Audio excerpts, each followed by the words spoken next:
হাসনাত আব্দুল্লাহ কুমিল্লা সরাসরি প্রশ্ন করবেন, ব্যাখ্যার প্রয়োজন নেই। আসসালামু আলাইকুম। যেহেতু শিক্ষা নিয়ে কথা হচ্ছে, আমাদের বর্তমানে মাননীয় স্পিকার, আমরা যদি বর্তমান শিক্ষা ব্যবস্থা দেখি, আমাদের এন্ট্রান্স ইনস্টিটিউশনগুলোতে বিশেষ করে প্রাথমিক শিক্ষায় আমরা দেখছি যে ভর্তি প্রক্রিয়াতে আমাদের এখন দুইটা পদ্ধতি প্রচলিত ছিল। এডমিশন বাই মেরিট আগে প্রচলিত ছিল, এখন সেটা কনভার্ট হয়েছে এডমিশন বাই লটারির মাধ্যমে হচ্ছে এখানে বাচ্চাদেরকে ভর্তি করা হয়। ফলত যেটা হয়েছে, ফিডার ইনস্টিটিউশনগুলোর শিক্ষার মান অনেক কমে গিয়েছে, যার ফলে টারশিয়ারি এডুকেশনে আমরা হচ্ছে কোয়ালিটি সম্পন্ন ছাত্র আমরা হচ্ছে বিশ্ববিদ্যালয়গুলোতে আমরা পাঠাতে পারি না। এখন মাননীয় মন্ত্রী মহোদয়ের কাছে আমার প্রশ্ন থাকবে, এই যে প্রাইমারি স্কুলে বাচ্চাদেরকে ভর্তি করানোর ক্ষেত্রে আমরা কি ভর্তি প্রক্রিয়াটা আমরা পরিবর্তন করব কিনা, নাকি এই যে এডমিশন বাই লটারির মাধ্যমে আমরা নিব এবং মেরিটকে আমরা হচ্ছে সবসময় হচ্ছে দমায় রাখবো, নাম্বার ওয়ান। আর নাম্বার টু হচ্ছে, আমাদের বর্তমান শিক্ষা পদ্ধতিতে আমরা যদি দেখি, আমরা যারা পয়সা দিয়ে কিনতে পারে তারা হচ্ছে এখন ইংরেজি মাধ্যমটা কিনছে, যারা পয়সা দিয়ে ইংরেজি মাধ্যম কিনতে পারে না তারাই কেবল আপনি যেই শিক্ষা পদ্ধতি আমাদের জন্য জনজীবনের জন্য আপনি চালু করেছেন সেটা আমরা কিনছি, আর যারা সেটাও কিনতে পারে না তারা হচ্ছে মাদ্রাসা শিক্ষা পদ্ধতি কিনছে।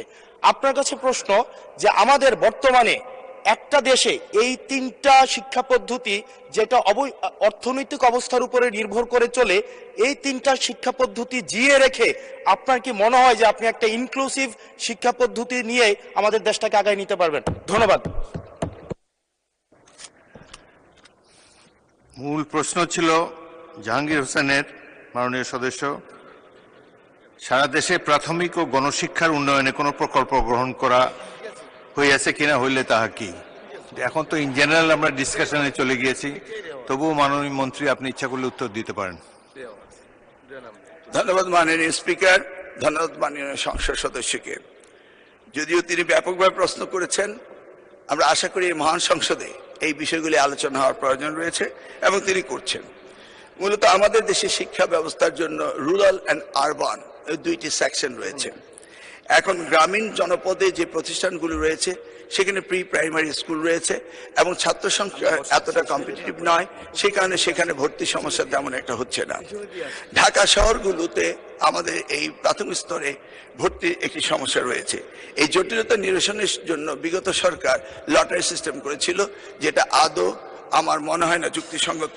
তবে আগামী বছরে এই শিক্ষা ব্যবস্থা ভর্তি সিস্টেম কিভাবে করা হবে সেটা আনুষ্ঠানিকভাবে আমরা স্টেক হোল্ডারদের সাথে, অর্থাৎ অভিভাবকদের সাথে বিভিন্ন রকম সেমিনার সিম্পোজিয়াম করে মাননীয় সংসদ সদস্য সকলের অভিমত নিয়ে একটা জনমত সৃষ্টি করে আমরা আগামী 2027 জানুয়ারি ভর্তির বিষয়ে চিন্তা করব। তিনি আরেকটি বিষয় উপস্থাপন করেছেন, আমাদের 3 ডাইমেনশনাল যে শিক্ষা ব্যবস্থা রয়েছে সেটাকে সমন্বিত করা। ধর্ম অনুভূতিতে ইবতেদায়ী রয়েছে, মাদ্রাসার মধ্যে রয়েছে, কওমিতে রয়েছে, ইংলিশ মিডিয়াম রয়েছে, বাংলা মিডিয়াম রয়েছে, সবগুলিকে সমন্বিত করা একটি জটিল ব্যাপার রয়েছে। তবু আমরা ইতিমধ্যে কমিটি করেছি ইংলিশ মিডিয়াম স্কুলগুলোকে সরকারের আওতায় এনে তাদেরকে কিভাবে আমাদের যুগোপযোগী শিক্ষা ব্যবস্থা বাংলাদেশের দেশের নিয়ম কানুন মেনে করা যায় সেই বিষয়ে আমরা কাজ করছি। ইতিমধ্যে আমরা কমিটি গঠন করে তাদের সাথে যোগাযোগ করছি। দ্বিতীয়টি হলো ইবতেদায়ী শিক্ষা ব্যবস্থা, সেটাকেও আমরা ইতিমধ্যেই আমরা সেই বিষয়ে ব্যাপক কাজ শুরু করেছি। আর কওমি শিক্ষা ব্যবস্থাকে কিভাবে অন্তর্ভুক্ত করা যায়, কারণ একটি দেশে বিভিন্ন শিক্ষা ব্যবস্থা না থেকে কিভাবে শিক্ষা ব্যবস্থা সমন্বিত করা যায় সেই ব্যাপারে সরকারের পক্ষ থেকে প্রচেষ্টা এবং উদ্যোগ আমরা নিচ্ছি। ইনশাআল্লাহ আগামী দিনগুলোতে পর্যায়ক্রমে আপনারা দেখতে পাবেন। আপনাকে অশেষ ধন্যবাদ।